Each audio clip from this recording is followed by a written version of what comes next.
ముస్లింలకు రంజాన్ మాసం అత్యంత పవిత్రమైనది. ఈ నెలలో చేసే ప్రతి ఆధ్యాత్మిక కార్యక్రమం ఎన్నో రెట్ల ఫలితాలను అందిస్తుందని వారి ప్రగాఢ విశ్వాసం. రంజాన్ మాసం ప్రారంభమైన ఆదివారం నుంచి ఉపవాస దీక్షలు ప్రారంభమయ్యాయి.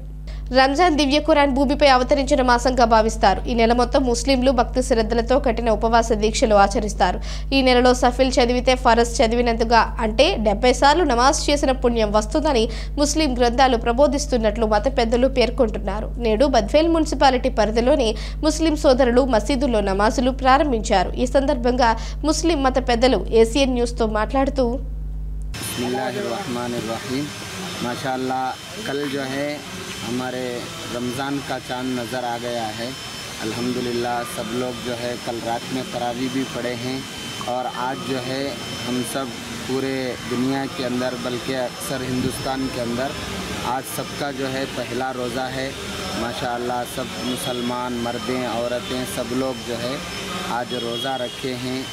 सुबह में रोज़ा बोले तो फजर की नमाज से पहले यानी 5 बजे से लेके 6:30 बजे तक कुछ भी खाए पिए बग़ैर भूखे प्यासे रहने को रोज़ा कहते हैं। तो अल्लाह के नबी अलैहिस्सलातु वस्सलाम ने हदीस के अंदर फरमाया कि जो आदमी रोज़ा रखता है मर्द हो औरत हो अल्लाह पाक उसे बेहद अजर अता करते हैं। तो इसके लिए पूरे मुसलमान जो है ये पूरा महीना रोज़ा रखते हैं, तरावी पढ़ाते हैं और सदक़ा खैरात सब करते हैं। ये सब जो है इस पर हम सब लोग जो है बहुत खुश हैं। రంజాన్ అనేది ముస్లింలకు పవిత్ర నెల. ఈ నెలలోనే ఖురాన్ వచ్చింది, మానవ జాతి పైన అవతరించింది. మాకు 5 విధులైతే ఒక విధి ఒక్క పొద్దు ఉండడము, ఉదయం నుంచి సాయంత్రం దాకా ఒక్క పొద్దు ఉండడం, అబద్ధానికి దూరం ఉండడము, మా పద్ధతులు నియమాలు నిబంధనల ప్రకారము కఠినంగా ఈ రోజాను పాటించడము. ఇది కాక ఈ నెల రోజులు ఎలా మనము నిష్టగా ఉంటామో మిగతా 11 నెలలు కూడా అటువంటి నిష్టలోనే గడపాలని భగవంతుని ఆజ్ఞ ఉంది. ఈ ఆజ్ఞ ప్రకారం మేము వహిస్తున్నాము. ఈ ప్రత్యేకంగా కమిటీ వారు ఈ నెలకు సహారీలు ఇఫ్తియారీలు నెల రోజులు ఈ మసీదులో ఏర్పాటు చేయడం జరిగింది. అల్హమ్దులిల్లా బీదవాళ్ళు ఎవరున్నా ఉంటే బీదవాళ్ళ హక్కులను మనం సంపాదించే 100 రూపాయల్లో 2.5 రూపాయి తీసి ప్రతి ఒక్క ముస్లిం సోదరుడు తన ఇరుగు పొరుగున తన అయిన వాళ్లకు బీదవాళ్ళ హక్కులను ఇవ్వాలని భగవంతుడు ఆజ్ఞాపిస్తున్నాడు.